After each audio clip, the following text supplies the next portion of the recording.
Maloney with the corner in towards Watson!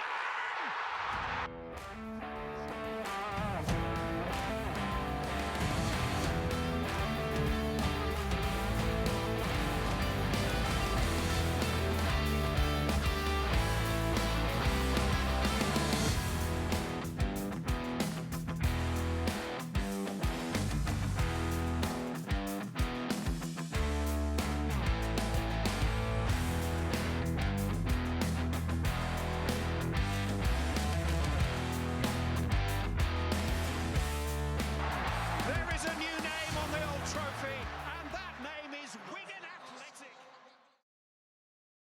Okay, welcome to the Heritage Podcast, and I've got a guy with me today who could be defined as Mr. Wigan Athletic. I don't think there's a role within the club he's not done yet. Graham Barrow. Graham, thanks for joining me. Just explain what your role at the club is at the moment. Really being in and around the first team with the manager, and obviously he came in last year. Then we just sort of got on with things. Glenn Whelan took the team for a couple of games. I was involved with him because I'd worked with him before.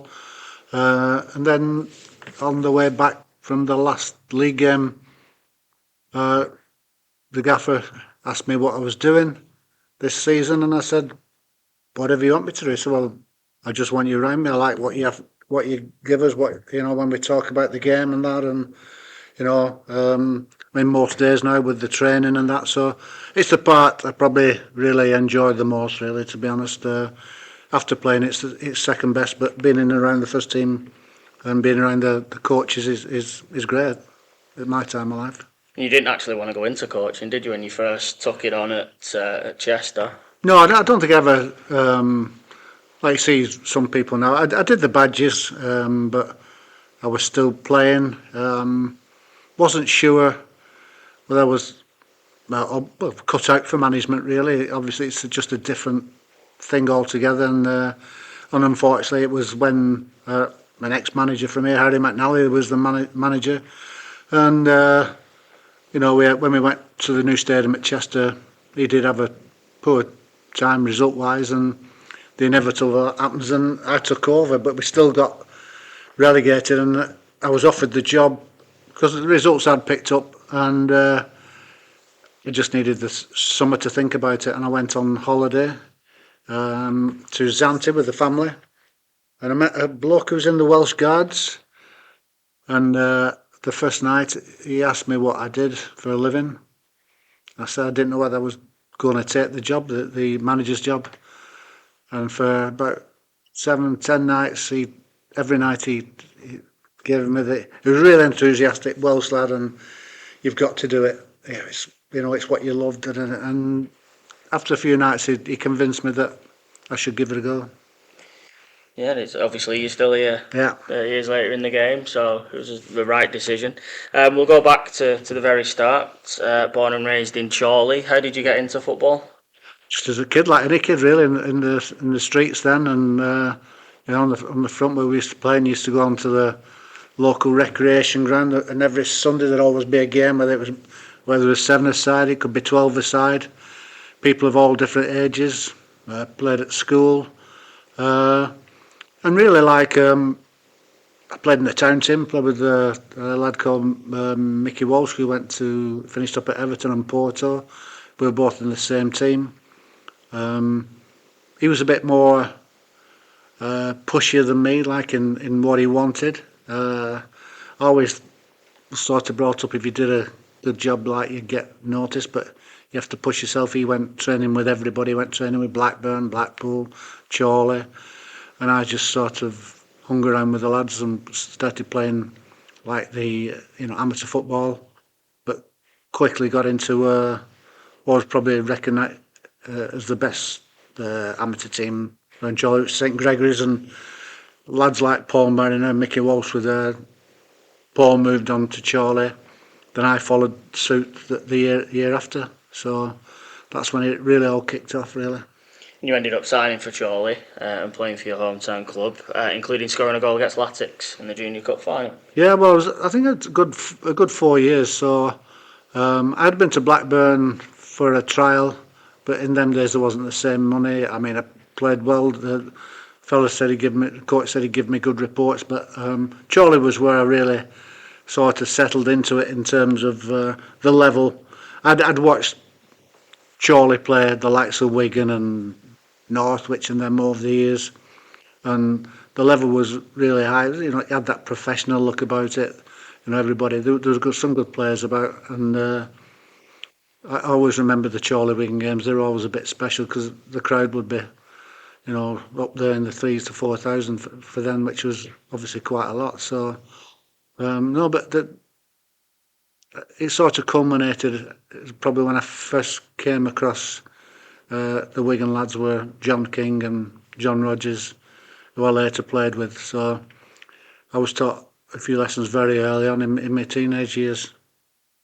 You left Chorley and went to Southport in '78. Funnily enough, they'd just come out of the Football League to be replaced by ourselves. A couple of good years at Southport, 7 goals, 33 games in your first season, and then 16 in your second. Was that through injury that you only played half the games in that second season, or? No, it was more. I sort of moved on in the second season to Altrincham partway through, but the Southport thing, ironically, that summer when I went to Southport, it was the first time I met Harry McNally. But like you said, Southport came out of the league, Wigan went in it, and there's no mobile phones and that about them days. And I got a phone call in my in-laws. Well, I wasn't married at the time, but my future in-laws. I took the call in the house, and a mate of mine had recommended me to Ian McNeil, who was Wigan manager. And I had a long conversation with Ian McNeil about coming here that summer. And I did respect him, I do, but I hadn't got the best. I didn't have the best disciplinary record at that time. And he sort of, if I'm being brutally honest, he gave me a lecture before I even got to meet him at the club, and I just decided to take the Southport option, and it probably worked out for the best, really. Like you say, you moved on to Altrincham. You actually won 2 league titles there. I've spoke to a few of the Latics guys that were sort of around the 76, 77 era. What was it like winning titles but not getting promoted to the Football League and not being able to test yourself? Because obviously it was still back in the times where you had to be elected. It was probably a bigger disappointment to myself and a couple of other lads, because I think by this stage I was probably about 21, 22, and I sort of saw it as the last chance really to get in the league, and especially when we were only outvoted, I think the first time by about 1 vote against Rochdale, and the second season it was a landslide for Rochdale, so it just seemed that it was never going to be, and it was one of the best teams I've ever played in, just from pure. Obviously got the chance to play with John King, who is a legend here and a legend in non-league football.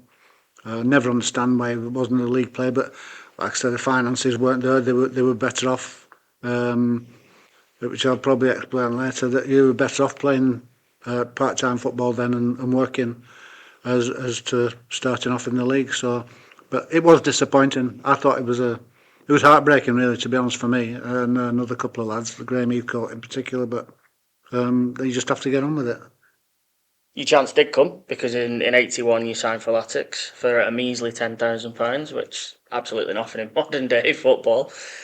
How did it come about, and like you say, was it a difficult choice to make given the money? Yeah, well, it was partly through Harry McNally again, in fairness to him, because he was then working for Altrincham, but then he started to do some work for Wigan when Laurie Lloyd was manager, and he actually we had actually won the league by this stage, but he brought Larry to a game at Altrincham against Yeovil. He was speaking to me on the phone and saying that Lloydie wanted to do something. I didn't particularly have the best game when Lloydie come. He'd already won the league, but I did enough.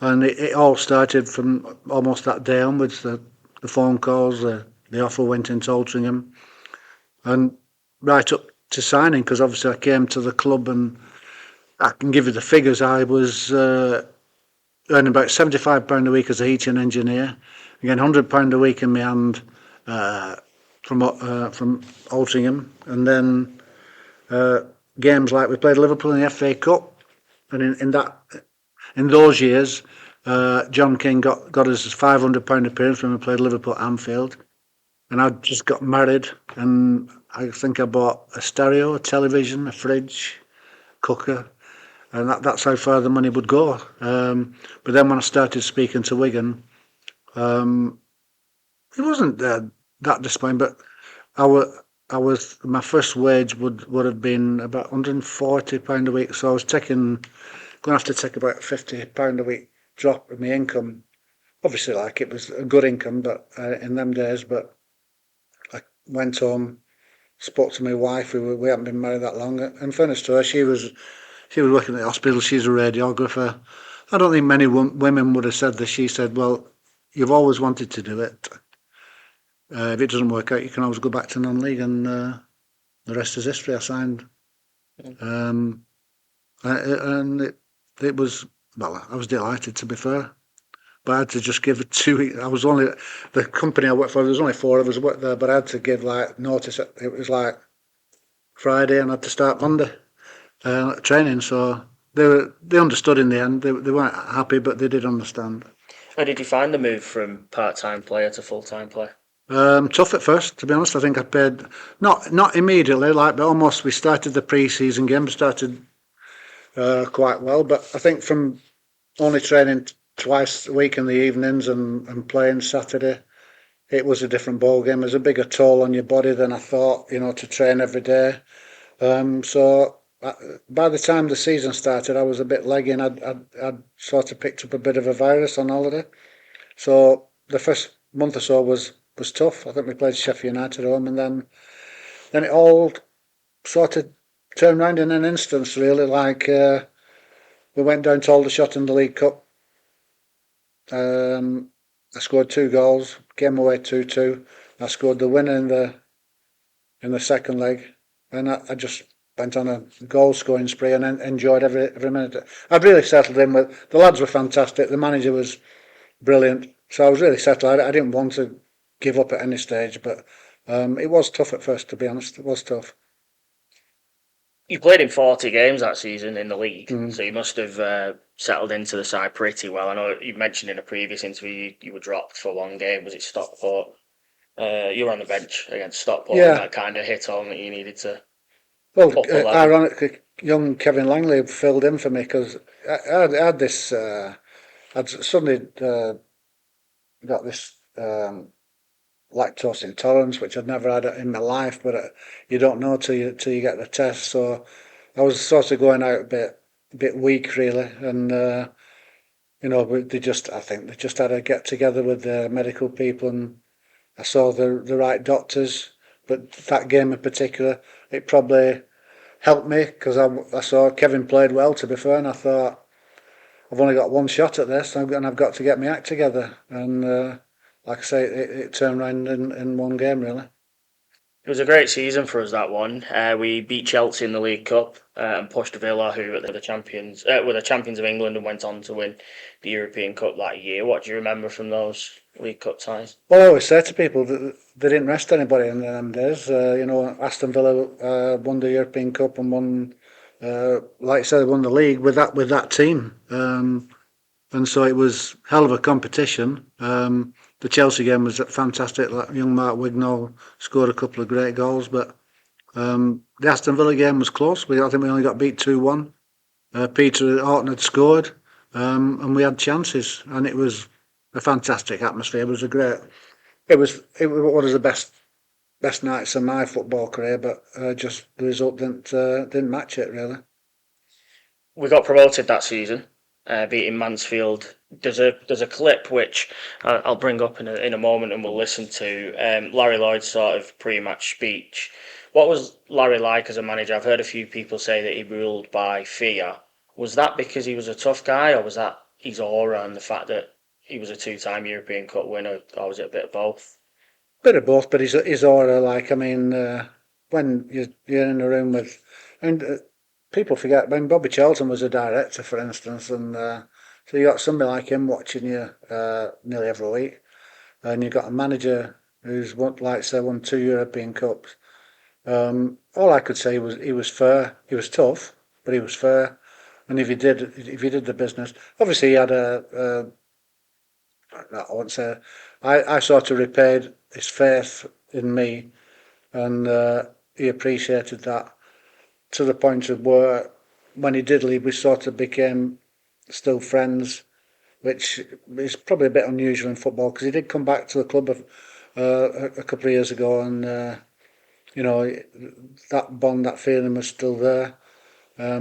No, he did a lot for me, and I hope I repaid him. But he was tough in the right sense. You could see that when you see things on Brian Clough, you could see what he's taken from Brian Clough. But if you went in at half time, he wasn't what maybe some people thought he was. He could do things right tactically, but he'd let you know in no uncertain terms. As I say, so this has gone out on the TV. So is this his actual pre-match, or did he do another one? Let's win the game, or at least get a point, so nobody catches, and then we can have a good time after. We will be promoted.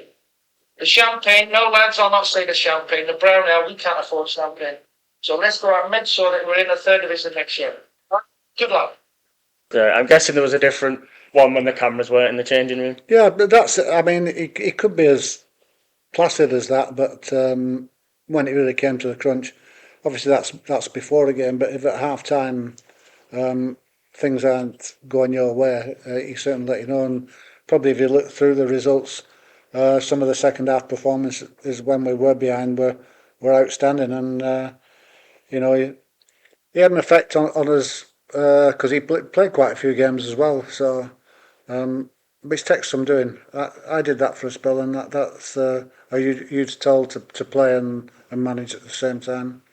But he was good. I thought he would have gone on to big things, but you do need a bit of luck on the jobs you take up after you left Wigan weren't great. So the starting lineup that day, and there's some big names in Latic's history really. Tunks in goal. McMahon, Lloyd, Methan, Cribley across the back, yourself, Wignall and David Glenn in the middle, O'Keefe, Les Brad and Peter Orton up front. So it's a pretty strong side. I think if you speak to people from that era and fans from that era, most of those guys were getting their best 11. So it was a pretty good side that we had for the fourth division, wasn't it? We had a bit of everything, but we certainly had the physicality to deal with football today even. We had the height and that, but effective like on set pieces, like which are a big thing. Now you see Arsenal taking the same sort of corners and throw-ins as us, but we were very effective. But we had that killer touching people like O'Keefe and Peter Orton. But certainly defensively, we were always strong in the time that I was here, and that's always a good basis to go off. So, but there's like I said, there's some big names and some good players in amongst them. So you've not done too bad in the last 3 seasons. You've won 2 league titles at Altrincham. You've stepped into the Football League and got promoted. What was that next step like to the third division? Tough. You could tell straight away that it was a step up, but unfortunately, I partially tore my cruciate at Cardiff, which was, I was really enjoying the challenge.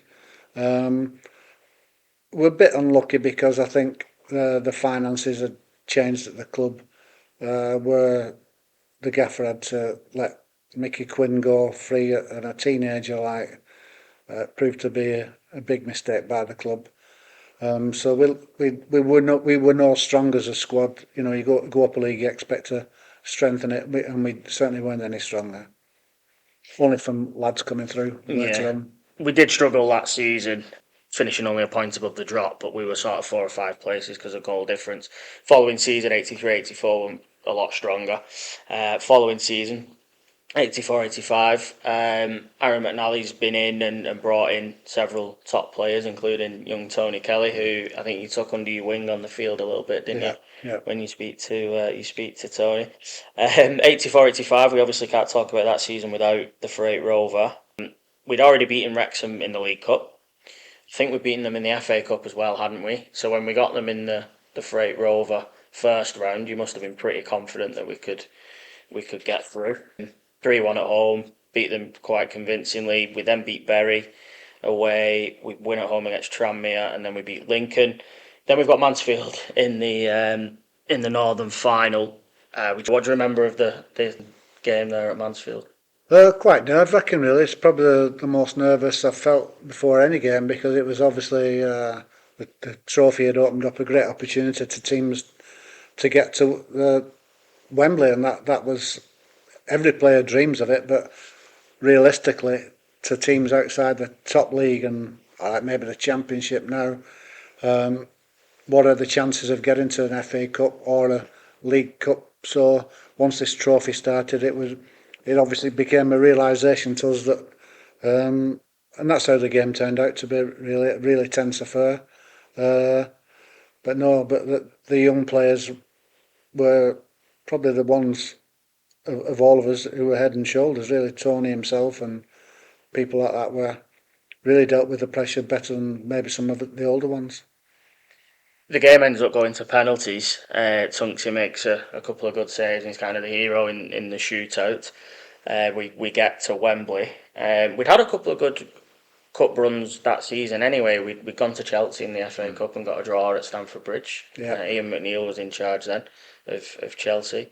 We drew 0-0 against West Brom as well in the League Cup, I think. But like you say, we've made it to Wembley. What was the build-up like? And I presume the journey down was different to any other games. You'd have gone a couple of days earlier. And it was fantastic. We stayed in a great hotel and trained, but it was just the excitement of the whole thing, really, because it prolonged the season. I think it was June. I think the final, wasn't it? June, 1st of June, which obviously are usually well finished. And I think we had a couple of weeks to really do the build-up. And Brentford had been away somewhere for a week. I think been to Spain or somewhere. So actually, might have been Cyprus or somewhere, but because they came all suntanned and ready to play on the day. So the build-up was great. And in fairness to Brian Hamilton, he handled the situation well. There's probably only a couple of question marks as to who's going to play. Paul Jewell and Mike Newell and Gary Bennett were probably the only equations, and the unfortunate injury to John Butler, but allowed Barry Knowles to play as well. So other than that, I think it was easy. His team selection was fairly easy. The little pen picks in the programme described you as a midfield player who began his career with leading non-league side Altrincham, slightly inaccurate, entered the league soccer with Wigan at the age of 27, had a fine opening season scoring 12 goals in 41 league games, born in Chorley. Was you happy with that pen pick? Yeah, sort of. It's just, like I say, I mean, I just wonder what would have happened had I got my break a bit earlier, you just don't know, but I can't say. I sit now back in comfort that I did actually get there in the end, and it probably, what spurred me on was I had worked for a living, and probably that's the reason why I probably played till my 40th birthday, really, that I knew what hard work was really like. You've probably seen these a million times, but these are the highlights from the game. Just talk us through a little bit if you see them. Well, I was talking to somebody the other day that the warm-ups them days were optional, and I was one of the players who stayed in the dressing room, but I sort of, at Wembley obviously is the tunnel, and I was doing my usual warm-up with the ball and stretching and stuff and hitting the ball against the wall and that, and who comes along but George Best, because he'd been playing in the charity game before. So he was a bit of a hero, so I got a chance to speak to him. Then his wife came past. It was absolutely gorgeous, by the way. So it was just being in that tunnel area which helped me sort of focus, because it's something I'd watched every year, with the FA Cup final. And I didn't want to go on the pitch before the games. In terms, we did go out in our suits and that, but I didn't want to go out there. I just wanted it all to be there when I went out with the team. And I always used to come out last, which was just a superstition of mine. So we go 2-0 up. A bit of controversy if you listen to Brentford fans for Mike Newell's goal, but nothing wrong with that one from Tony. 2-0 up. What's the mood like at that point? Well, we were playing that well, really. I think they were a strongish side, obviously, with the players they had on the pitch, but I think we were in such a, as you see some teams nowadays, such a relaxed mood. Again, I think the age of the team helped. You know, there was only myself, Colin, Methlin, Alex Cribley, closer to me, like that, Tunksy. The rest of them were really young lads who weren't frightened of anything, really. Yeah. They pull one back, but obviously no nerves because we go straight at the other end and Lolly makes it 3. And that's pretty much game over with. Yeah, that could have been trickier had we not hit back at them, but I think that is the only time where you thought anything on the pitch of any doubt, but you just felt so many people were on top of the game that day was run through. I mean, you got Steve Walsh and Colin, outstanding. Alex, Tony, outstanding, really. Kevin, you wouldn't mind playing with them again today, would you, really? So, no, it was, and the crowd, it was, I think that year, because there had been that trouble, it was a much bigger crowd than we probably anticipated. We're 2-0 up at half time. What did Brian say at half time? Because obviously you don't want to be too confident that the game's already done. You knew that Brentford were probably going to come at us. Yeah, well, he was always his persona was always a very positive person. He was totally opposite to Larry in his approach with the whole team. Just the fact that I think he'd had a career, he'd played at the top level, but not won things like Larry, and was still sort of making his way into his management. So his personality was just all positive. He was not a shouter or a screamer. He was all cheering, keeping people on a high, really, patting them on the back and being very positive with people. You end up winning the Man of the Match award as well, so you can put yourself down as a Man of the Match winner at Wembley, but I know when we spoke before, you kind of believe it should have gone elsewhere. Well, it's the game back, I think bang on. I mean, Brian had asked me earlier in the season, because we had been in sort of relegation problem earlier, that's why Brian got the job, and he wanted to change the system to a different system, and he just asked me, would I play up front for a spell, because we'd no big centre forward like, and I had done it before. I think that sort of helped me in coaching afterwards, that I had played full back, centre back, midfield. I love playing in midfield, and had that spell in such a good team playing up front. And even if I say so myself, I did okay there, to be fair. So no, it was. But I thought, when I watched it back, I thought how well Tony played. I don't think it's that important, and I said on the day it wasn't important, but there was that many good performances on the pitch. I don't know how they came to that decision for me to have it, but I took it. I was delighted to accept it. And to be fair, I was at that probably just at that peak, probably at the peak of my playing days physically. Even though I played on for a lot more years, but I was still had the vest on me. How much ground I covered a lot of ground that day, so I did my bit. What was Tony like to play with? Fantastic. He was frustrating, only frustrated because I knew that he should be playing so much higher up. I had a great relationship with him in terms of, if I give him the nod, he put the ball bang where he wanted it, and it made it a lot easier for me to get the goals that I got. But his ability was undoubted, and I know he got his rewards probably after leaving us. He did play at a higher level, but still not the level where I think he should have been. Yeah, quite a few players who've played with him have said the same thing.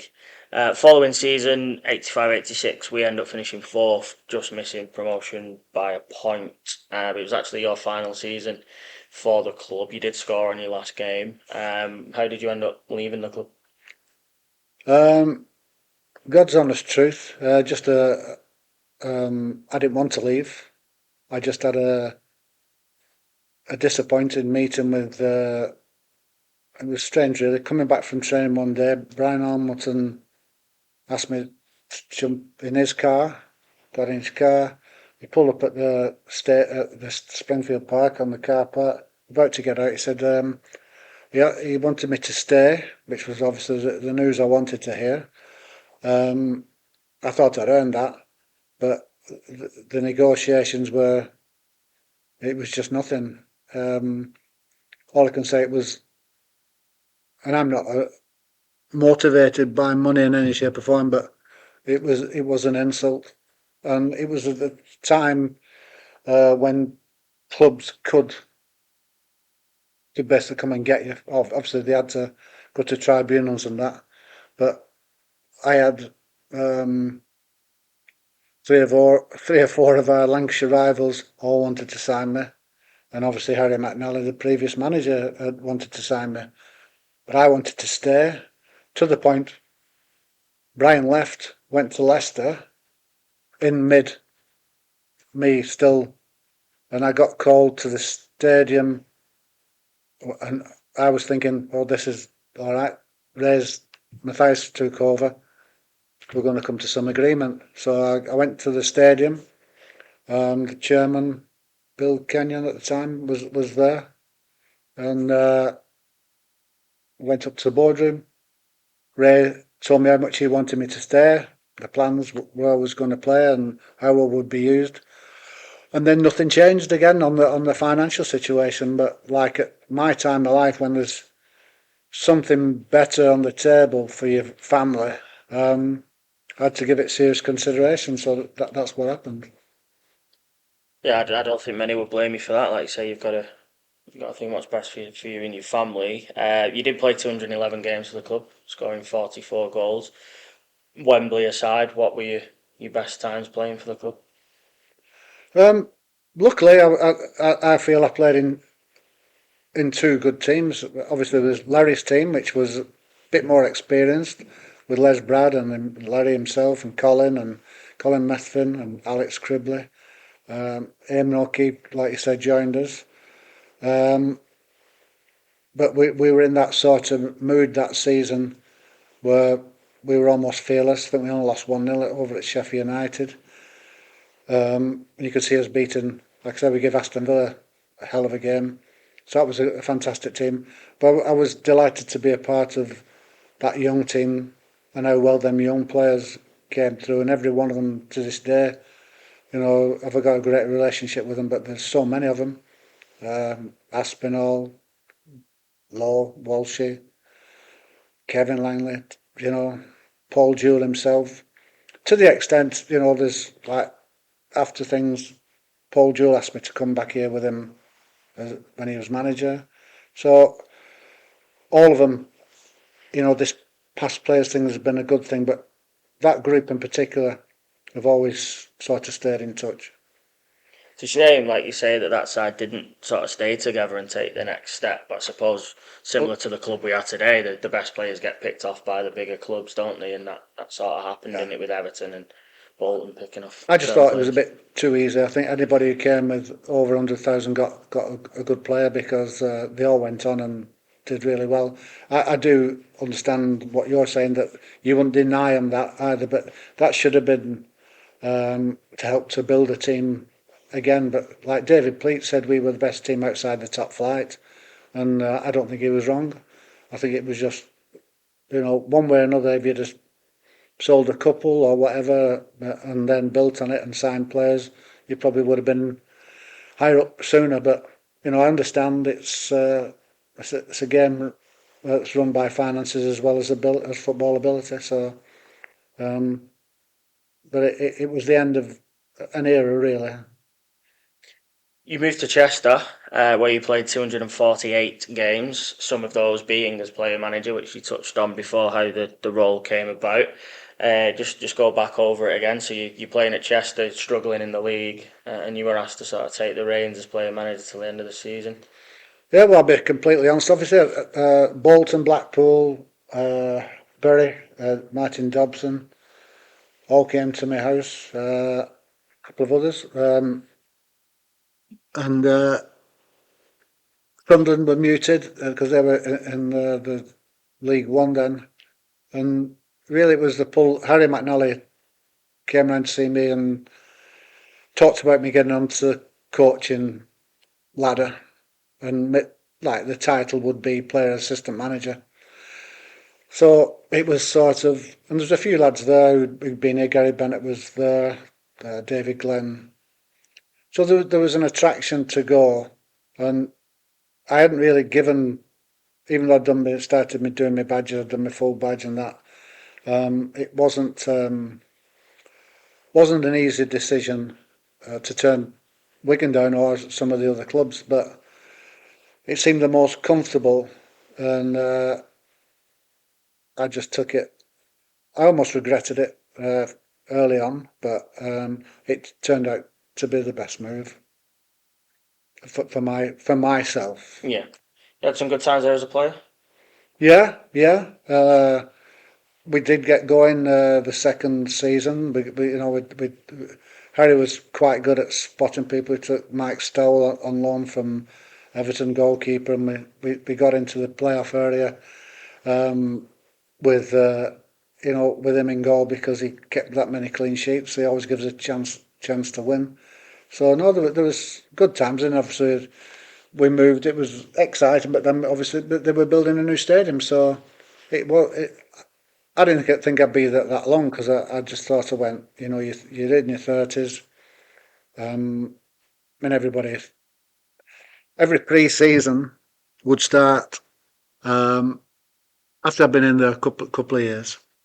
We'd be on the coach going to Scotland for pre-season to play a couple of games and that, and the manager would pull me because I was player assistant manager, and he'd say he'd always bring in a replacement. You're not starting the first friendly. I said fine, no problem. But by the end of pre-season, I was in the team. So it was just a nice challenge every season. But it did happen nearly every season because everybody thinks once you get into your 30s, you're finished. Obviously, they don't think that as much now when they see Ronaldo and people like that going on and on and on. But if you do look after yourself, you can carry on.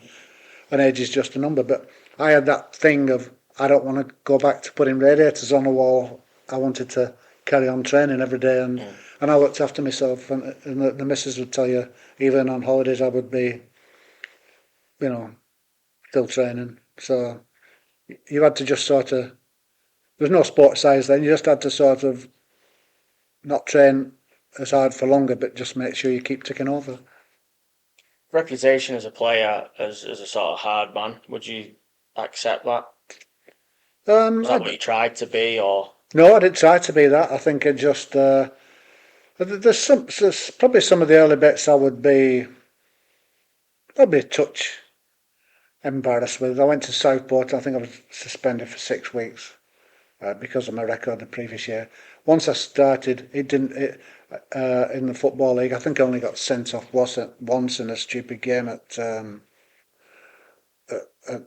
Springfield Park against Bolton, where the referee was a bit sarcastic, really. But after that, I just like to give as good as I got because I was brought up that way. But I think in between that, I don't think for 6'2" to play fullback, centre back, midfield most of the time, and then play up front, there must have been something more. Yeah, than just a hard man. So you move into management originally at Chester, as you say, kept them up. As you were still player manager when you survived relegation that first season, and then you got the job. Is that right? Yeah. Yeah. You end up coming to Wigan in '94. How did the move back end up happening? Well, they started. I'd got Chester promoted, and again, this is true because like people, I was telling the assistant manager at Wigan now, Glenn Whelan, because I do try to pass on what can happen.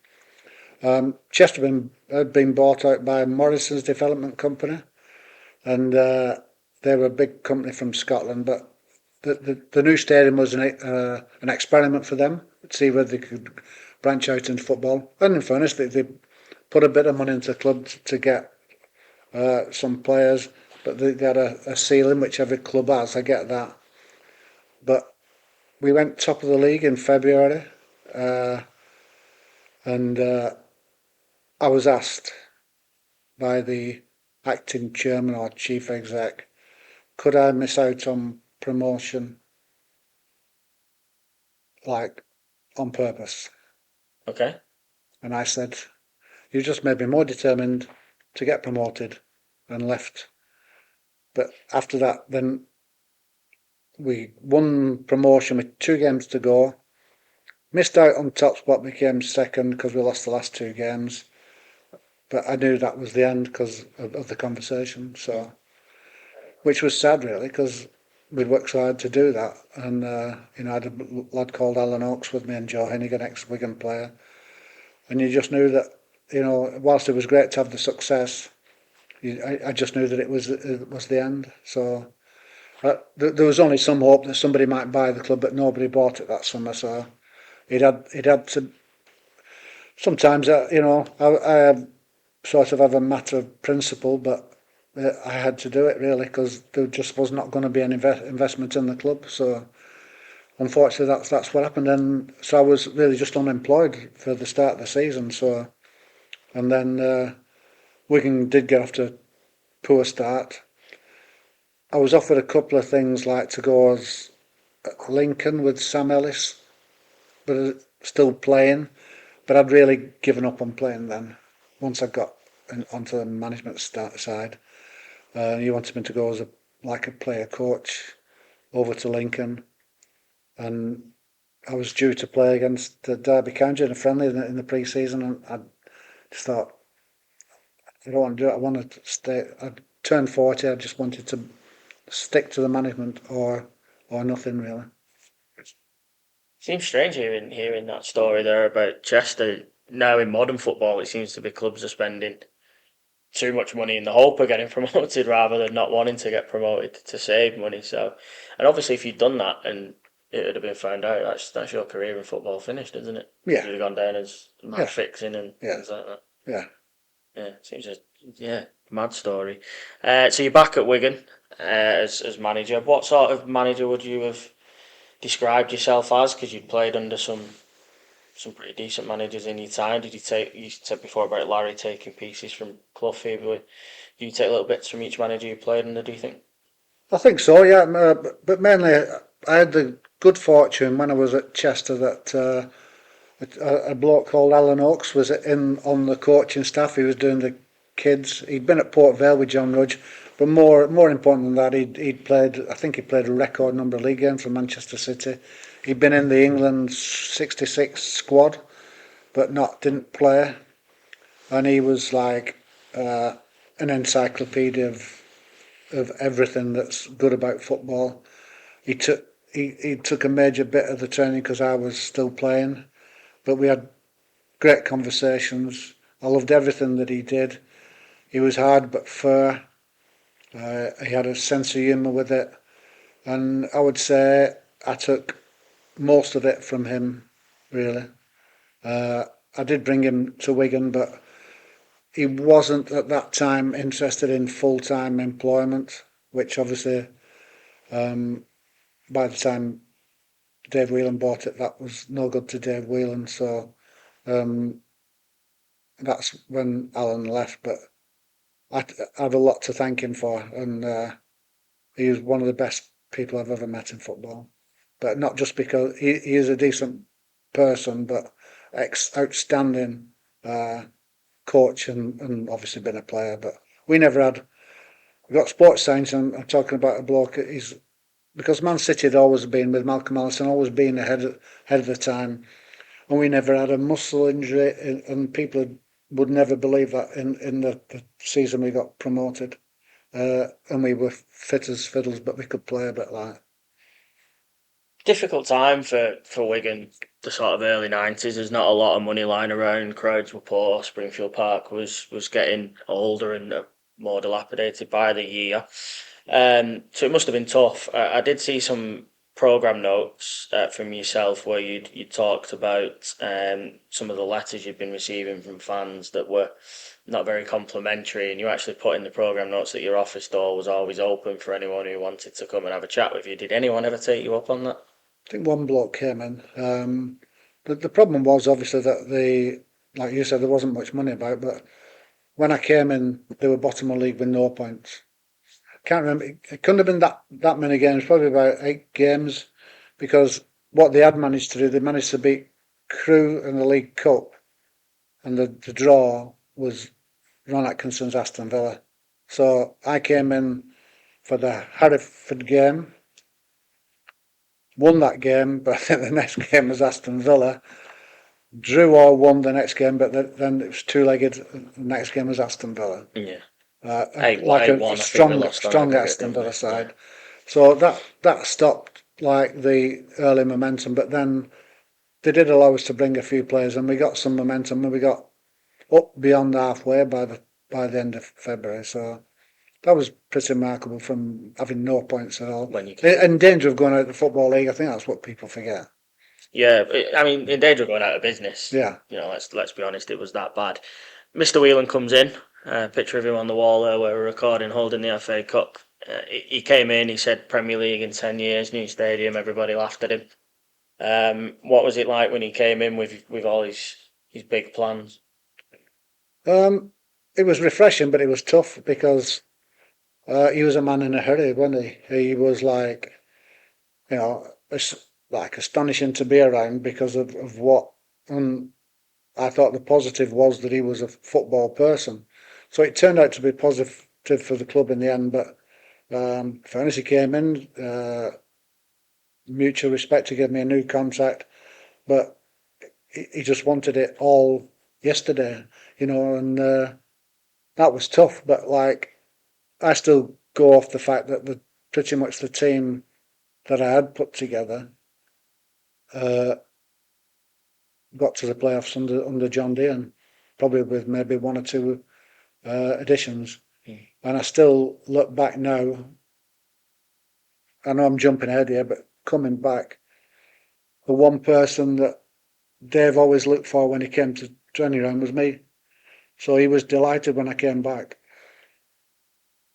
In that spell, he comes in, he wants to do something big that's going to put Wigan on the map. So he takes you to Spain to sign 3 players. Just talk us through how that came about. Well, it was remarkable, because obviously the season finished, and like I said, he's in a hurry. But like we're looking at, it's probably not quite like it is now. You didn't know what your budget was, but you knew he was going to. He allowed us to sign Colin Greenall, and we bought a lad from Chester, Chris Lightfoot. So it was clear with Dave and his son-in-law Duncan Sharp that they were in a hurry and did mean business, which was great for the club and great for me. But then I just got, I think we were in the club one day, and he just said, as he used to do, just click his fingers, whatever, "You're going to Spain on Thursday." So what? He says, "You're going to Spain on Thursday, just see Brenda Spencer, and she's got your flight details." He said, just, because he had JJB at the time, had some outlets in different countries, and he had an outlet in Spain. And it was when the freedom of contract came through, and he had a man over there who recommended Roberto, Isidro, and Jesus. So it was great for me, so I went over and watched probably their version, Spanish version of the FA Trophy, really. And there was 2 good teams on the pitch, and obviously the 3 lads were playing. So came back. I was in the middle of Spain, near Zaragoza, a place called Balaguer, where Roberto was born, and came back. Said, yeah, they did great. And the following week, they came into the building. There they were, done. That was it, job done. I remember everything on sort of Granada reports. You never saw Wigan on the TV back then, but obviously it was a big deal.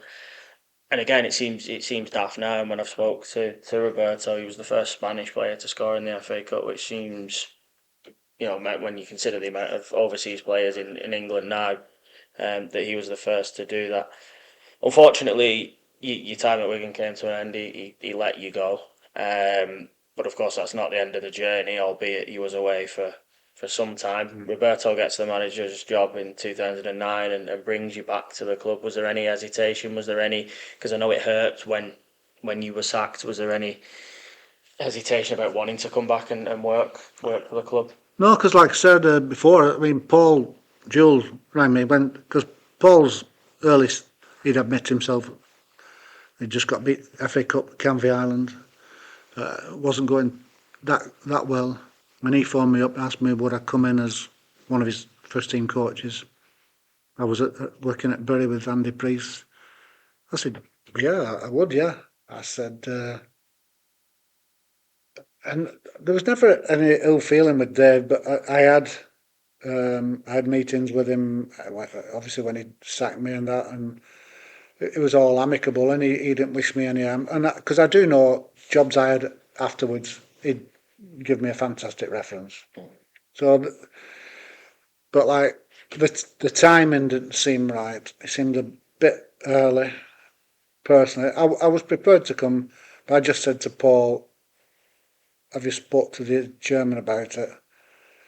And I don't think Paul thought it was a problem. And we just sort of, both of us agreed that maybe it wasn't quite the right time.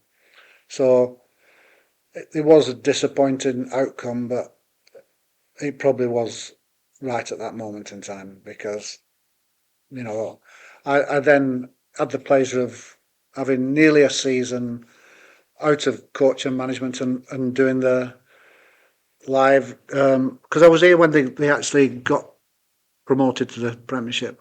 I was at the game, and but then I did the full commentary on the Premier League games, which was like, I just loved the club and loved seeing it do well, and that was exciting as anything.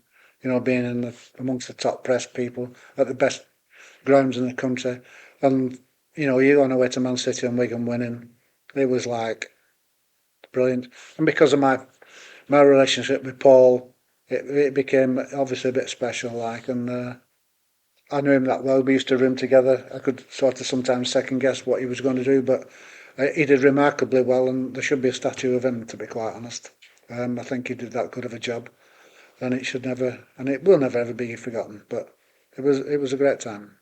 I don't think many will disagree with a statue of Paul Jewell, to be honest. So you're back with Roberto, and obviously you talked about us doing well in the Premier League. He kept us there for a number of seasons with the budget sort of lessening year on year because money in football was getting bigger and bigger, and obviously it came to a point that Mr. Whelan was sort of getting priced out of the game almost by some of the owners. But we beat the likes of Man United, Arsenal, Liverpool, Chelsea. We'd finally got those monkeys off our back, and then of course the 2013 season comes, and we get to the FA Cup final, something which I don't think any of us would have ever dreamed of. As someone who'd had the history you'd already had with the club, how did that feel when we beat Millwall in that semi-final? It was incredible. But just to go back, I mean, sorry, I didn't answer. When Roberto asked me to come back, there was no hesitation. It was so exciting, I couldn't believe it. So there's definitely no hesitation there, and I enjoyed every minute. But then, like you say, for us to progress like we did, and then because it wasn't easy at first, but then how you saw the team develop to the team that finished up that season playing in the FA Cup final. It was like people always say, "Can you remember where you were when John Lennon died or whatever?" But I can remember I was in my son's house when the draw was made for the semi-final, because I knew the semi-final draw was crucial because one of the best performances was obviously Everton, but the opportunity that if you could get Millwall, not being disrespectful, what a chance that is. My first target was to get to the FA Cup final, not thinking about winning it. Can we get to the final? Because that itself. It was European football, wasn't it? Well, that itself Just to a man like me who'd been watching cup finals for donkey's years, and then to suddenly maybe have the opportunity to be involved in it, it was like, something else. I didn't cheer because obviously for the draw, but it was like, what a chance, what an opportunity. It was just, couldn't believe it. And then, no disrespect to Millwall, with the ease we did beating them, which didn't surprise me with these players, but the way Rob prepares a team, it was outstanding, wasn't it, really? Yeah, it was. I think As a fan, I agree with you on the draw. It wasn't disrespectful, but it was the best chance we had to get to the final. Once we got there, and obviously City had beat Chelsea in the other semi, I think as a fan, my feeling was don't be embarrassed on the day. We could have quite easily gone. Was it Watford who went there and they got beat 5-0? We could have quite easily gone there and sort of lost 4 or 5-0. That was, as a fan, it was, I'm going to enjoy the day, the FA Cup final, but please don't, get embarrassed and go down as the sort of heaviest ever FA Cup defeat. Didn't for a second think we were going to win it. What was it like on the sidelines for the game? Because let's be honest, it wasn't a backs to the wall job. We were on top for large parts of that game, weren't we? No, but like I say, I have to say, I'm with you as a professional. I've been in the game a long time. My feelings on the day were, let's give a good account of ourselves. Let's not be embarrassed by a stupid scoreline. So, because we'd had great experience. We'd had some bad days in the Premier League, haven't we? Like at Tottenham 9-1. So, but I think those are things that we did learn from, and thankfully, Dave Whelan always stuck behind Rob. So on the day, I don't know. It seemed to something about Rob's build up to it, because we didn't go to the stadium before the game. We did that before Millwall, so we didn't have to go, which helped, I thought. And actually playing there in the semi-final helped. But having said that, when you walked out, the crowd was like obviously full, and it was like, what an experience. But there were little things that happened. Jeff Hurst was in the tunnel when I went out for a warm-up, and I thought I've got to shake his hand. It was just a real feel-good factor. There was rumours that the manager was being sacked, which was like a sort of give you a little bit of hope. And just Rob's general, but he just relaxed the players and made them feel so comfortable. Hence the performance, really. Corner should have been a penalty, in all honesty, but it goes for a corner. It comes in, Ben heads it into the corner. What happens on the bench? Well, total mayhem, really. Except obviously the manager, because he's the calmest person on earth, isn't he? So, but then the rest game reflected him, because they'd never really got anywhere near, did they? Really? So, it was just, you were so close when it was proper touching distance, and when the final whistle went, it was like incredible. And the turnout from Wigan was outstanding, wasn't it? And it's just something you were just so happy that you were there that day, like, and to get hold of that trophy. There's been something that's been there since I was like 8 or 9, whatever. When you really noticed it. So you never think. I actually took it home with me that night, because it was on the coach and nobody. I said, "Well, who's taking it?" I said, "Well, I'll take it." So I had it in my bedroom, FA Cup. Like you do. You'd won there as a player. You'd then won there as a coach. FA Cup, the biggest one, I assume, just because of the size of the trophy and the history. Just for the club, like then my time here, whilst it wasn't complete, it was just like the icing on the cake to be a part of that spell in the Premier League, and then to win that trophy. Some people, I said it the other week, some people like who have done really well in the game, don't get me wrong, but haven't won anything. You can name a few managers who've been in the Premier League and not won anything. So I saw David Moyes win that European trophy with West Ham. I was skipping about like a child, and I totally understood it, because that's how it makes you feel. It's all the money in the world. It's achieving something that's what everybody.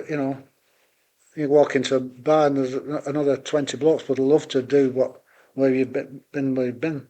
So it was. It just makes you hungry for more, to be quite honest. Yeah. Even on your darkest day, when you walk around the corridor and you see the picture of you with the trophy, it must put a big smile on your face. Yeah, I've got pictures of me and Callum McManaman in my house, and just when he got the man of the match, who obviously is a player that we all love, and he's just another part of that story. So there was an incident with Cal while you were with the club. Obviously, his tackle against Newcastle. Quite rightly, their bench were incensed, and John Carver, I think it was, sort of went a bit too far in his aggression towards Carl, and you stepped in. He seemed to back down a little bit once you got up, didn't he? Well, it's just me and Cal had a relationship that I'd obviously worked with the first team, and was worked very closely with Callum and the under-21s, and we started to do what Rob wanted us to. We started to play the same way, but Cal still has that what I call street magic, and he's he's a throwback really, and he won't mind me saying this. He's done really well at the game, but I thought that day when we beat City, I thought he was going to go to Man City or somewhere, and he didn't get the rewards that his ability deserved. But that incident with Newcastle was just purely my feelings for him, and I know we've probably both done the similar sort of tackles. Well, I didn't realise at the time it was as bad as it was till I watched it at night. But when I say he was my boy, he's just a lad that I got so close to and loved him so much that I knew what was going on, and I always just hang back when Rob and Graham Jones had gone down the tunnel. I thought I've got to get, because knowing Callum, he could have reacted in a bad way and been sent off. So I just thought, just pushed him back, and but it was done. It cost me a few quid, but there we go. You talked about that in him going further. I think he was just on the peripheral of the England under-21 squad with Stuart Pearce, wasn't he? But then he got on the Tuesday night when we were relegated at Arsenal. He got a bad injury, didn't he? Which obviously ruled him out of that England squad and possibly put him away from that. But yeah, he was excellent in that final and fully deserved the man of the match that day. Yeah, and it's great to see him back at the club. In between the FA Cup and sort of where we are now, you've had a couple of spells as caretaker. Did you never think of taking it on full time? That definitely not happening. I actually thought I was going to get it at one stage when Rossler left. I think it was David Sharp, when David Sharp was chairman. I had a good relationship with David. Was that just before Gary got the job, or just before Malky, was it? Before. Somewhere in between that one. Somewhere in between.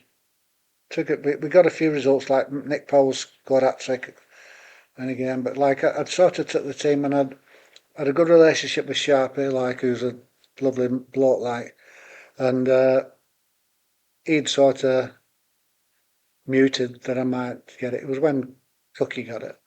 Right, okay. So that was probably about the only time where I really thought I was really ready. I'm probably more ready than to be a manager than I'd ever been, really, to be honest. I was quite comfortable, and obviously being here made it even more comfortable. So I was just a bit disappointed, to be honest. You then, under Cookie, I think you sort of left the club briefly, didn't you? Yeah. When Cookie was here, but then you come back when Sean Maloney takes over. Not the best time for the club either. We'd just come out of the administration and sort of hung on by the skin of our teeth, and then everything went wrong again financially. I don't really want to touch on it because it's not a great time for the club, and I know it can't have been easy for yourself, but just talk us through those admin days, and it was literally down to the last couple of hours, wasn't it, before Mike Danson bought us? Yeah, well, when we first came in, I thought it was a challenge, but I looked at the squad, and the first game was at Blackburn, and I thought, we've got a bit of a chance, if we can get everybody fired, Charlie Wyke and them. So, but then that sort of deteriorated. The mood deteriorated because of the wages situation. It's understandable, isn't it, if you're not getting paid? And what probably me and Sean were unaware of, he more than me was aware, but the players were really quite angry, because when it did happen, we were in a hotel away somewhere, and the chief exec come to tell them, but it had happened to them too many times before that. They were then at the really angry stage, so that sort of made me think, no, we can't, because they've just been let down too many times. And then the summer, was horrendous because I was actually on holiday and I was taking phone calls off Sean and only to the point where we just didn't get paid at all. And then some people got paid and then some people didn't. And I was one who didn't. And it just like, in the middle of your holiday, it's no fun. Although the most important thing is that I basically had a phone call and went to bed one night and Sean said it's tomorrow or it's gone. But fortunately, Mr. Danson did it. But like it was going to be gone in that Yeah, click of the fingers. yeah. That must have been hard for you to obviously as fans. It was difficult, but it must have been really difficult for yourself with the Well, love affair you've had with the club. well, you just start to envisage of what's happened at Bury, and would it be Wigan? A different name, playing at Lee. All sorts of things were going through your head. Like how's it ever gonna start again? And I just had all sorts of weird thoughts. Like, what are they gonna do? And then, fortunately, that obviously got up the following morning, and then anxiously waiting for another call, and he'd done it. But like, it was definitely, well, it's closer to the brink. It was just on its way out, wasn't it? Simple as that. Which was astonishing, really, because obviously we can remember the days when they were voted in. So when you can remember that, and not, I'd probably be the only one in that squad or the people that realised how long it had taken in the first place. And what such a big deal it was. It gave everybody hope when Wigan got into the league, because even the circumstances that they did end up in the league. So no, it was a terrible time. Terrible time. We're still here. We're under Ryan Lowe now, who you mentioned at the beginning. Where do you think this squad can go? We've had some good performances at the start of the season. Maybe not got the results we deserve from those performances. Where do you think we can go this season? No, I think from my point of view, if you look deep into the performances, it is really positive. We do have to find that ultimate professional touch to win more games. But from where we were 12 months ago, it's like chalk and cheese. It's day and night. We're certainly in a better place. It's a better environment around the training ground, which I think is so important. The squad, they've unearthed some real talent from various places, and the new people, the lads that have come in, are not just good players; they're good lads as well. Which not, well, you think that's a strange thing to say. But it's not always guaranteed nowadays. With all the modern stuff that goes around, they're really down to earth, and really bought into what the gaffer's doing. So he's really turned that side of it round, and I think you can see that in the performances. I think that the pluses about the performances, we've come back from situations, and when you can come back from being a goal behind or whatever, you can dig in against the Stockports and then really turn them over almost second half. It's so positive. We just got to get the finishing touches to it for it to build on it. But definitely a far better place. Far better. It's like I say, it's like night and day. It is as good as I've seen, really. Yeah, and I think there's definitely some excitement in the stands. Graham Barrow, player, manager, coach, assistant, caretaker. Have I missed anything? Club ambassador. Yeah, I'm obviously delighted with the ambassador, but I don't think I'm that sort of person. But I'll do anything for the club. And certain things like the Alzheimer's things on a Wednesdays and represent the club and help to, take some weight off Ryan. I did something the other week, but he's got a lot on his plate. So, but I'm just pleased for him and the people around, the staff, because a lot of the staff that are with us now were with us when we nearly went out of business. So they've been rewarded for their loyalty, and they're all working in the right direction. So. But the gaffer certainly, as his record shows, he's got something, and he's proven it. Brilliant. We obviously all wish him the best, Graham. Thank you for your time. Pleasure. Thank you. Enjoyed that.